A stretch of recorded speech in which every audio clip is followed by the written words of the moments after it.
Монгол улсад гэмт хэрэгээс урьдчилан сэргийлэх ажлыг зохицуулах зөвлөл үзүүлж байна.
Хүнийг алсан бол эрүүгийн хуулийн 11-р зүйл зааснаар 8-аас 15 жил хүртэлх хугацаагаар хоригхад шийтгэнэ.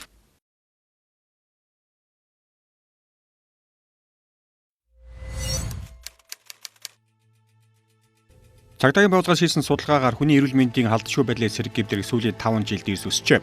Тодорхойлбол 20-40 хүртэлх насны эд хийж бүтээх залуус буруу хандлага, бардам төвчээргүй зан, агшин зургийн уураасаа болж гэмтэрэг үлдэж байна. Гэтэл ийм төрлийн гэмтэрэг буурах боломжтой байна. Үүнтэй холбоотойгоор цагдаагийн ерхий газраас 3 дугаар сарын 1-ээс ойлголцох нэг хором аяныг өргөнүүлж байна.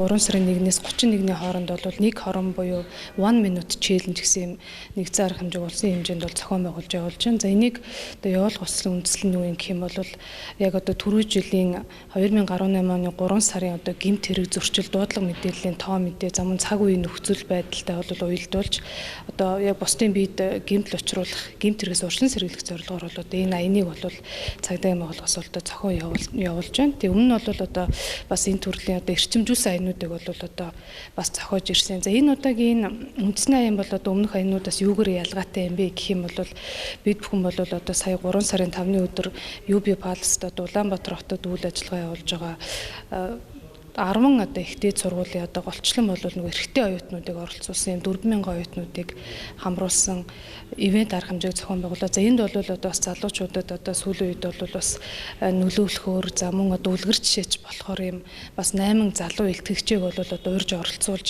за тэдгээр хүмүүсээс бол одоо бас энэ залуучуудад хэрэг болох юм үг за илтгэлүүдийг бол бас тавиулсан. За мөн бас энэ дээр одоо яг энэ иргэдэд зориулсан иргэдийн эрх зүйн мэдлэгийг дээшлүүлэх одоо ухамсарт бол нөлөөлөх. За мөн одоо бас зарим тохиолдолд одоо нөгөө хуулийн зүйл заалтуудыг тайлбарласан бол олон хуулгын нөлөөллийн одоо шинжтэй юм шторк нэвтрүүлэг за мөн сонины ярилцлага цахимд бол одоо ийм постеруудыг бол цагдаагийн байгууллагууд байнга бол оруулж байгаа.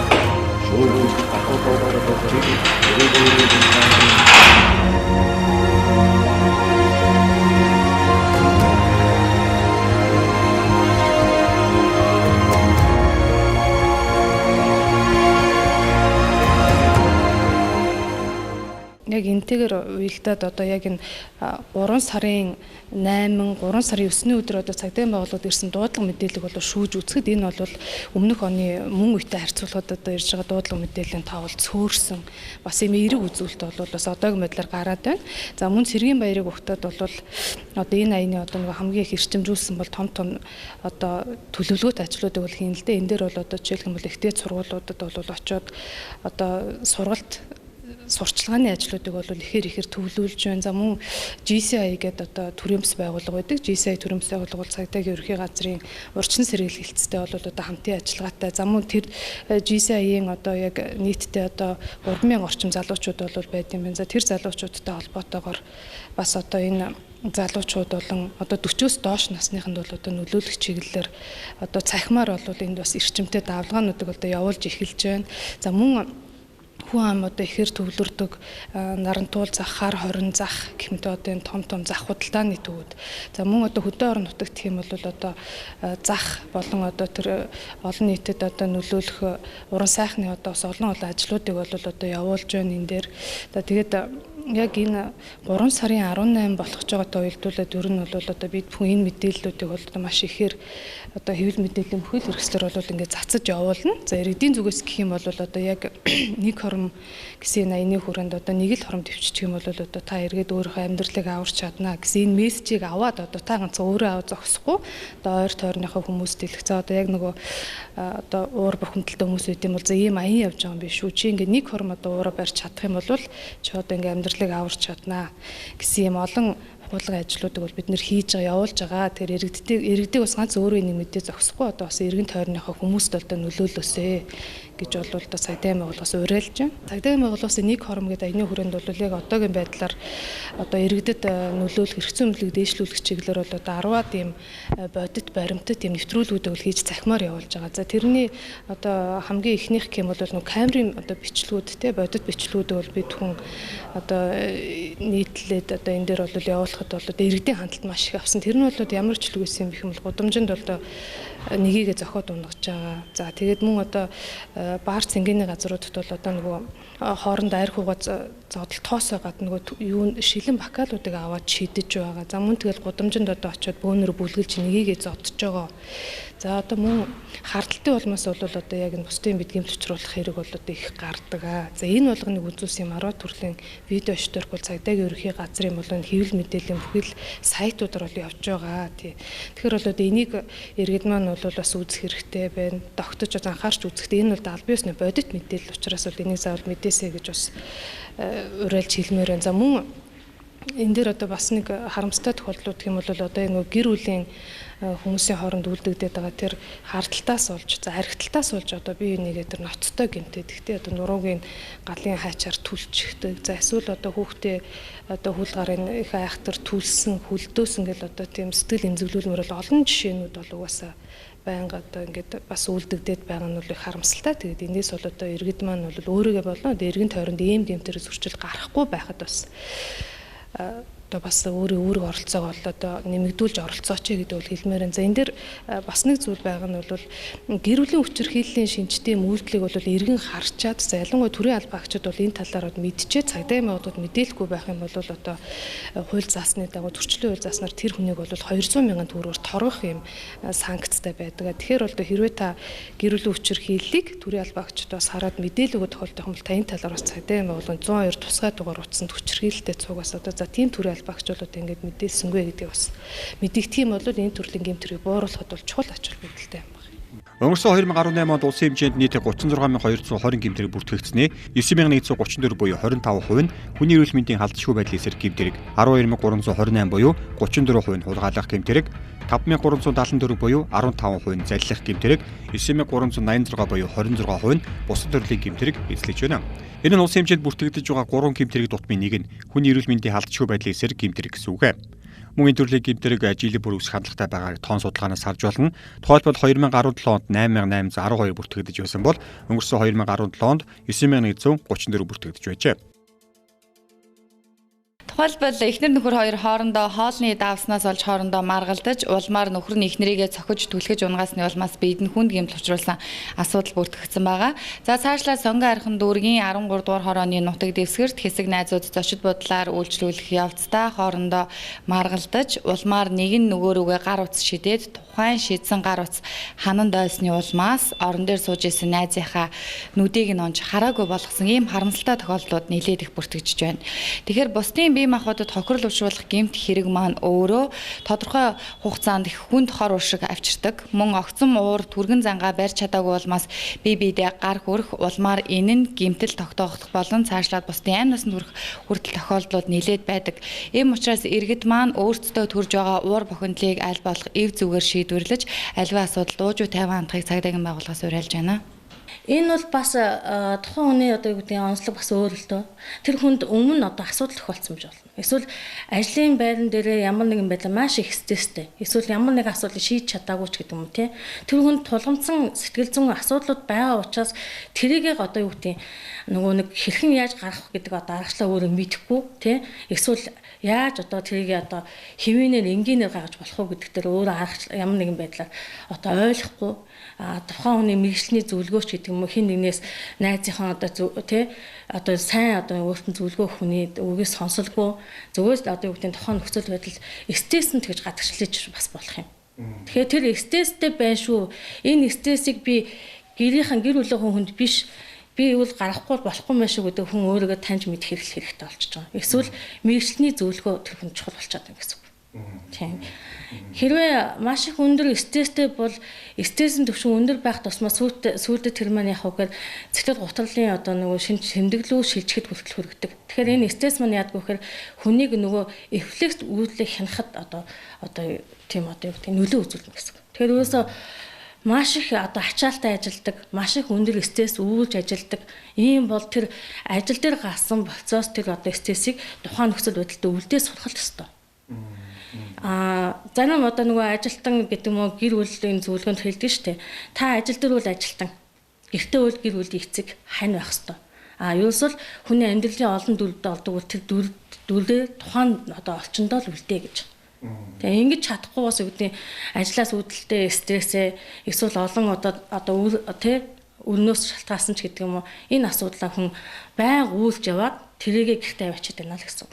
Тэгэхээр ерөөсөл орчиндоо дүрээ бий болсон дүрээ тэр тухайн нөхцөл байдалтай үлдээ сур. Хүний эрүүл мэндийн эсрэг гэмтрийг сүүлийн жилүүдэд нэмэгдсэн гэсэн судалгааг цагдаагийн байгууллагаас хийсэн. Нийт үлдэгдэж байгаа гэмтрийн 25%-ыг хүний эрүүл мэндийн эсрэг гэмтрэг буюу зодтолдох, танхаарах, гэр бүлийн хүчирхийлэл үйлдэх зэрэг гэмтрэгүүд эзлэж байна. Энэ төрлийн гэмтрийг сүүлийн жилүүдэд 7-оос 20% өссөн үзүүлэлттэй гарсан.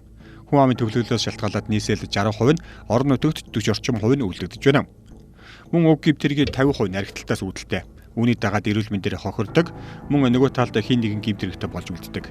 2018 онд 6000 эрхэн шүүгээр шийтгүүлсэн зодтолдож тахарсан гэмтрэг цагдаагийн байгууллагад 9000 гаруй бүртгэгдэж байхад шүүх эмнэлэгт 27000 эрхэн хэмтлийн зэрэгэ тогтоолгох шинжилгээнд хамрагдсан байдаг. Шинжилгээнд хамрагдсан иргэдийг насаар навч үзэл 20-40 хүртэлх насны залуус байсан. Үүний 45 орчим хувь нь эмэгтэйчүүд. За ер нь бол цагдаагийн байгууллагад бүртгэж байгаа 3 эрэг дотмын нэг нь бол хүний эрүүл мэндийн халдшгүй байдлын эсрэг гэмтрэг байгаа. Тийм болохоор бид энэ 2018 онд бол энэ 3 сард энэ гэмтрэг өссөн үзүүлэлттэй гарсан. 18 онд. Тийм болохоор бид угтаж 19 онд нэг хором аяныг бол хэрэгжүүлж байгаа. Энэ маань өөрөө ерөөсөө энэ бусдыг зодох, хүний эрүүл мэндэд охин очуулах гэмтрэгээс урьдчилан сэргийлэх, за иргэдийн эрх зүйн мэдлэгийн дээшлүүлэх, иргэдийг бол энэ нэг хором өөрийнхөө үйлдэлийг уураа барьж чадсанараа бусдын эрүүл мэндэд охирол учруулахгүй байх гэсэн ийм зорилготой юм байна. За цагдаагийн байгууллагад бол 2018 онд бол 36220 гэмтрэг бол бүртгэгдсэн. За эдгээр юм бол 9134 буюу 25.2% нь бол хүний эрүүл мэндийн халдшгүй байдлын эсрэг гэмтрэг байгаа. Энэ маань ерөөсөө бусдыг бол зодож биед нь хөнгөн, хүндэтгэр, хүнд гэмтэл учруулсан ийм үйлдэлүүд байгаа. За эдгээр үйлдэлт нь Монгол Улсын эрүүл хуулийн 11-р бүлэг заасмал хариуцлага оногдуулдаг. Бусдын бид хөнгөн гэмтэл учруулах юм бол 450,000-аас сая 350,000 төгрөгөөр торгох. За хүндрэлт нөхцөл байдалтай энэ гэмтрийг үйлдсэн бол 2 сая 700,000 төгрөг хүртэл 2 сая 700,000 төгрөгөөр торгох хүртэл ийм яа шийдэл оногдуулдаг. За хүндэтгэр гэмтэл учруулах юм бол 450,000-аас за эхлээд торгуулийн хэмжээ явуулаад за тэгээд 3 сараас 6 сарын хугацаагаар байршлах шийтгэл оногдуулдаг. За хүнд гэмтэл учруулах юм бол 10 саяас 40 сая төгрөгөөр торгох, 2-8 жилийн хугацаагаар хорих. За хүндрэлт нөхцөл байдалтайгаар бусдын биеийн махбод хүнд гэмтэл учруулах юм бол 5-аас 10 жилийн хугацаагаар хорих ялтай ийм зүйл ангууд байдаг. За гэр бүлийн хүчирхийлэл үйлдэх юм бол 6 сараас 2 жилийн хугацаагаар хорих ийм зүйл ангаар ял оногдуулдаг байгаа. За цагдаагийн бол статистик мэдээгээр бол ер нь бол энэ гэмтэргийн 38.4% нь болохоор годомж талбай олон нийтийн газар, за 45.4% нь болохоор ахын хүрээнд. За үйлдэж байгаа гэмтэргийн бараг 50 орчим хүн бол арх сатуурлогонд энэ зүйл хэрэгэлсэн үед үйлдэж байгаа. Энэ бол ерөөсөө л үд ойлголцох, уур бухимдал стресс бол тэр нударгаараа шийдэж байгаа. Нэг хором тохон өөрийнхөө уурыг бариагүй сөргөлдөөнийг ивэр шийдэхгүйгээс болоод ийм харамсалтай байдал хүрж байгаа. Ер нь бол энэ гэмтэрэг болж байгаа иргэдийн маань 16-аас 35 насны залуучууд үлдчихэж байгаа. Яг нэг сурч босоо хийж бүтээх за энэ үе дээр энэ гэмтэрийг үлдээд нэг нь бол гэмтэрэхтэн бас шүүхээр шийтгүүлж байна. Нөгөөх нь болохоор тодорхой хэмжээнд эрүүл мэндээр охирч байгаа. Ер нь бол гэмтэргийн нэг 38% нь бол хөнгөн гэмтэл авсан байдаг. За тэгээд цаашдаа хүнд бол өндөгтөр гэмтэл авсан байдаг. Ямар ч тохиолдолд хүн эрүүл мэндээр охирно гэдэг чинь тодорхой хугацаагаар юуны эмчилгээний зардал гарч байгаа, эмнэлгийн байгууллагын хяналтанд байж байгаа, тодорхой хэмжээгээр бас энэ ажил хөдөлмөрөөр эрхэлж чадахгүй байж байгаа. За бүр хүнд гэмтэл гэх юм бол хүний нүц хохорж байна, суур ясны гэмтэл авж байна. Гэх мэтлэнгээр энэ нь бол эргээд тухайн төр гэмт бодохтой ял шийтгэлээ авч бас нөгөө талдаа эрүүл мэнд гэж бол юугаар цочгүй бол тийм эрдэнэ байдаг. Тэгээ энэ дээр бол их харамсалтай дүр зураг бий болдог. Би нохооноос өөр нөхөргүй, шавхруунаас өөр хоолгүй архичин байсан. Архи нэртэй хорыг хэрглэж байхдаа алтаарч сольшгүй аз жаргалтай гэр бүлээ залгиж сууснаа би ухаараагүй. Олон жохон амжилтандаа хагаж бүдрөх төдийнхөө зовлонд гуниж явсаар нэг л мэдхэд архин далайд живчихсэн байсан. Архи гэдэг зовлонгийн аргамжаа биднийг буруу зүйл рүү хөдөлдөг. Бид архийг биш. Архи биднийг уусаар байдаг. Намайг татаж авах гэсэн нэгнийг түлхэн хөөж, урдуулах нэгний үгэнд итгэсээр харин сайхан цаг хугацаа залуу насаа архинд уулгаж байгаагаа ойлгосон. Би өөрчилж чадсан. Харин одоо архины өмнөөс сөрч чадсан болохоор элэг бүтэн, эрүүл сарвал аз жаргалтай амьдарч байна. Сайхан ирээдүйн төлөө архинаас татгалзъя залуусаа.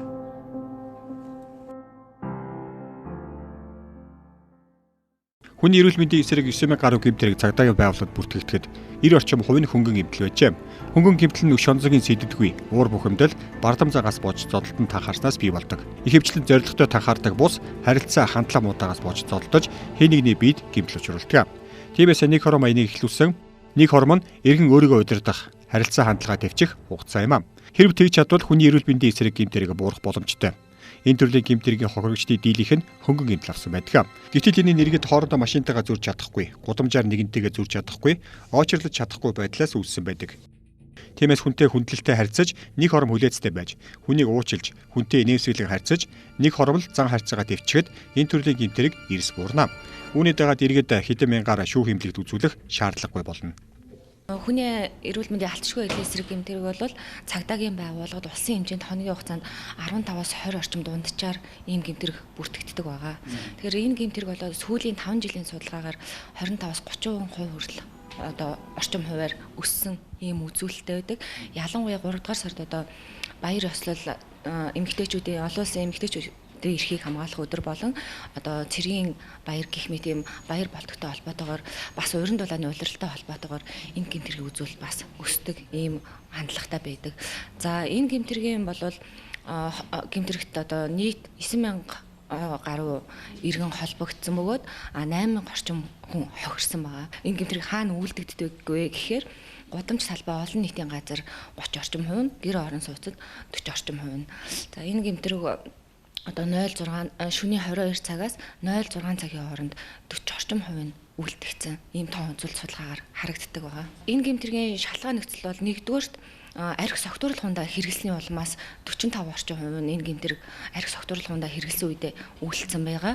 Мөн 20-р нь гэвэл одоо таарамжгүй харьцаа, үйл ойлголц, үйл ялах шалтгаанаас болж маргалцсан байдлаас болж энэ гэмтэрэг үйлдэгсэн. Тоон үзүүлэлтээс харах юм бол энэ гэмтэргийн 88.8% нь хөнгөн гэмтэрэг байгаа. За хөнгөн гэмтэрэг нь яаж үйлдэгдэж байна гэхээр тухайн иргэн одоо шүргэлцэхтэй шүргэлцлээ муухай арлаа эсвэл өөдөөс одоо бүдүүлэг харьцлаа гэдэг ч юм уу те энэ нөгөө зан харилцааны байдлаас тэгээ үйл ойлголцсон байдлаас үйл ялах шалтгаанаас болж маргалдаад нэг нэгээ цогчдөг энэ эргээд гэмтэл тухайн хүний эрүүл мэндэд нь ийм хохирол авчирдаг ийм үр дагавартай байгаа. Тэгэхээр ерөөсөө энэ гэмтэргийн гол үзүүлэл ерөөсөө үс хонзонгой биш төрхөн зуурын нөгөө уур бохимдлаа барьж чадаагүй бусдыг одоо бусдаа буруу ойлголцсны улмаас мөн архи согтууруулах хундаа хэтрүүлэн хэрэглэсний улмаас үлдэгддэг байгаа. Гэр бүлийн хүч хэрхийлэл нь бол 40 орчим хувь нь гэр орон сууцна гэж харагдаад байгаа тийм энэ тоон судалгаагаар ийм байгаа. Тэгэхээр гэр бүлийн гишүүд одоо мөн одоо нэгдүгээр бас л арх согтуурлын хундаатай холбоотойгоор хоёрдугаарт бас үйл ялах шалтгаанаар тухайлбал одоо нөхөр нь их нэрийгээ чи хоолоо өөрөө хийгээд эцэнгүү надад хоол аягалж өгсөнгөө ч юм уу давсан сул байна гэдэг ч юм уу ийм үйл ялах шалтгаанаас одоо үеийн одоо энэ бас нийгмийн нэг стресс бухимдалтай холбоотойгоор хүмүүс хоорондын харилцаа маш их таарамжгүй байдалтай болсноос холбогдоод гэр бүлийн хүчирхийлэл бас үйлдэгдэж байгаа. Гэр бүлийн хүчирхийллийг одоо хаалганы цаана үйлдэгдэхээр иргэд бас юм буруу хандлагатай ойлголттой байна л да. Хаалганы цаана үйлдэгдэхээр одоо гэмт хэрэг биш ээ гэж ойлгоод идэг. Гадаа гудамж салбаа зодтолохоор гэмт хэрэг гэж ойлгодог. Гэвтэл хаалганы цаана ч гэсэн үйлдэгдэж байгаа бол энэ гэмт хэрэгээ та хүнд гар хурж хохирол учруулсан болвол түүнчлээ одоо гэр бүлийн хүчирхийллийн үнэн дөрөвлөөр байгаа шүү дээ. Сэтгэл зүйн болон эдийн засгийн тийм ээ бие махбодын хүчирхийлгээд бие махбодын хүчирхийллийн нөгөө хүчирхийлэн даамжраад одоо биед нь хохирол учруулад ирэхээр цагдаагийн байгууллагад айл хөршин юм уу ах トゥ хамаатан сад нь мэддэг эсвэл эхнэр нөхөр нь өөртөө хүчирхийлд өртөж байгаа эргээ өөрөө мэддэгдэж эхэлж ингэж ижил цагдаагийн байгууллагад бүртгэгдэж байгаа. Нэгдүгээр хоёрдугаар гэх юм бол сүүлийн жилүүдэд бас гэр бүлийн хүчирхийллийн талаар одоо цагдаагийн байгууллагаас хууль эрх зүйн мэдээлэл нэлээ их иргэдэд түгээж байгаа учраас иргэд бас энэ төлөө мэдээлэлтэй болсон байна. Мөн хөршийн холбоо болон бусад байдлаар одоо мэдээлэлээрээ гэсэн учраас иргэд бас энэ үүргээ биелүүлж цагдаагийн байгууллагад мэдгэж байгаа. Ер нь төсөөл гэдэг юм ургуулсан бодох зүйлдээ өгтлөгдөнө гэдэг ч юм бол тэр таны л бодлолж байгаа байхгүй. Тэр хүн юу гэж утсан мэгээд хоёр ярилцаж үтсэн үү гэж тий.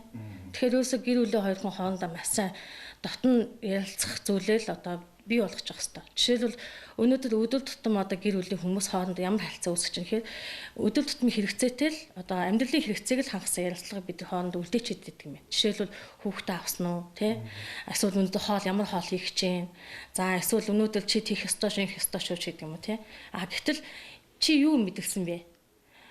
Намайг тэгж хэлэхэд чи гомцсон уу? Эсвэл би чамайг хэлэхэд яг тэн дээр чи гомцсон гэд хоорондоо ялсан дотн яриа байсан уу? Тэр үсэл энэ дотн харилцаа гэдэг зүйл нь юу гэхээр хүн маш сайн нэгийг ойлгож хүндэтгэлтэйгээр нэгийг сонсож ярилцах хамгийн чухал байдаг. Тийм цагийг гэр бүлийнхэн гишүүн болгонд гаргаж авах хэрэгтэй. Заавал одоо юу гэдэг эхний нөхөр хоорондоо ярих биш. Гэр бүлийнхэн тэр одоо оролцоог хүүхдэд хүртэл тавьж өгөө те. Гэр бүлийн эхнэр нөхөр хүүхэд бүгдээрээ нийлээд энэ гэр бүлийг одоо илүү тогтвортой төвшин байлгахын тулд гэр бүлийн дотн харилцааг бий болгох хамгийн чухал. Ерөөсөө харилцаа хүндрэх тусам хэрэгцээ амьдралын хэрэгцээний ярилцлага үлдсэх тусам л одоо бидний нэг харилцаа холдож чинь нэгэндээ итгэхгүй болж чинь тий тэр хүнийхээ үгийг сонсоогүй ижиж уулчиж ургуулсан бодоод байна. Энд чинь сонсоогүй ижиж бодож байна гэдэг бол энэ үл таны л бодлого байхгүй. Тэгэхээр ганцхан өөрийнх нь бодлоо шийдэж байна гэдэг л өөрөө олж харах хэрэгтэй болж байна гэсэн. Хүний эрүүл мэндийн халдшгүй байдлын эсрэг гэмт хэргийн 64% нийслэлд үйлдэгдэж байгаа бол 35% нь орон нутагт үйлдэгдэжээ. Харин үйлдэгдэж байгаа орчныг судлаж үзэхэд ихэвчлэн гудамж талбайд эсвэл бар ресторанд залуусаа танхаарч бусдын биед гэмт учруулсан байдаг байна. Тиймээс арх согтруулалтаа худалдан борлуулдаг түгэр үйлчлдэг аж ахуйн нэгжүүдэд найрсаг соёлж үйлчлэх айныг нэг хором хөдөлгөөний хүрээнд өрнүүлж байна. Энэ хүрээнд аж ахуйн нэгжүүд согтсон хүнд архиар үйлчлэхгүй, хэрүүл маргаан зодоо ямар ч тохиолдолд гаргуулахгүй ажиллаж үйлчлүүлэгчдийн эрүүл мэндийг хамгаалан ажиллах юм а. Луур бухимдал гэдэг бол ерөөсөө хүний сэтгэл хөдлөлийн одоо сөрөг илэрлэл гэсэн үг л дээ. Сэтгэл хөдлөл. Энэ болохоор хүн уулсан үедээ хүний биеэс одоо юу гэдэг зүрх хүчтэй цохилно. За амьсгалын тоо олширно тий. Энээс шалтгаалаад хүнд нэг стрессийн даавар буюу кортизол гэдэг зүйл ялгарчдаг. Тэгэхээр энэ маань өөрөө галжил байх хэвээр хэвийн үйлдэл. Гэхдээ мэдээж нийгэмд хүний эрхийг нэг хүний эрхээр одоо хязгаарлана тий гэдэг энэ одоо зүйлтэй зүүн нэцэх дээрээс нь хүн өөрөө уура төвчнэр ямар ач холбогдолтой гэдэг зүйл. Энэ үл мэдээж хүнээс өөрөөс нь бас тухайн маш их стресстэй байсан уу? Эсвэл ямар нэгэн өөр одоо тухайн нөхцөл хүнд одоо нөлөөлөх хүчин зүйл байсан уу гэдгээс бас шалтгаална. Гэхдээ хүн уура одоо юу гэдэг төвчж болох аргачлал бол амрах бас байж амархан байдаг. Жишээлбэл хамгийн наазах нь хэсэгэн зур одоо завсар авчих тий. За хэсэгэн зур нэг амьсгалаа одоо зохицуулаад нэг сайхан гүнзгий амьсгаа авчих.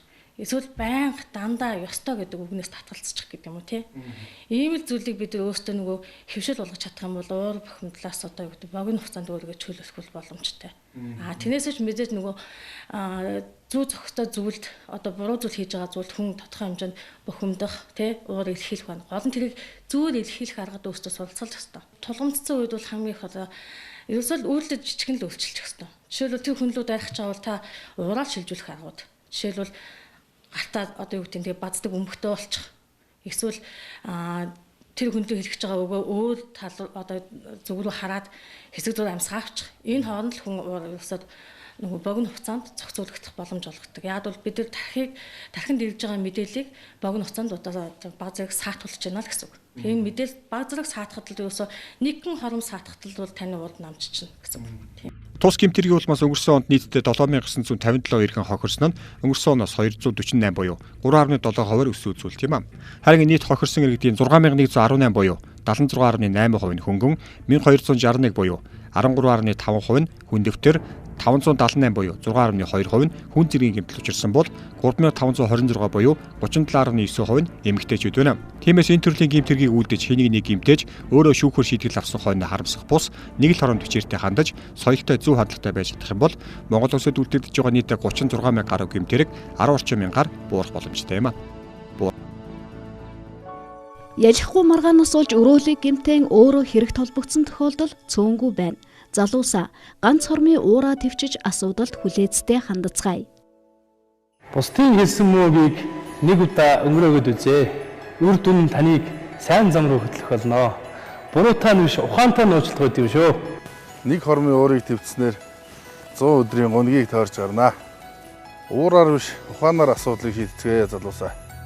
Заримдаа амьдрал тэмцэх биш, төвчж өнгөрөх үе гэж байдаг ч залуусаа.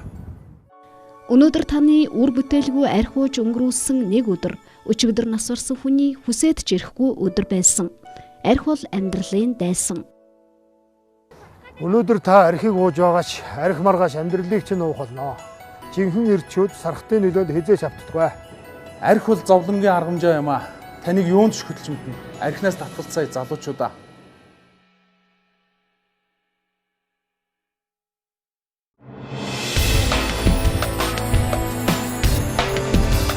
Монгол улсад гэмт хэрэгээс урьдчилан сэргийлэх ажлыг зохицуулах зөвлөл үзүүлж байна.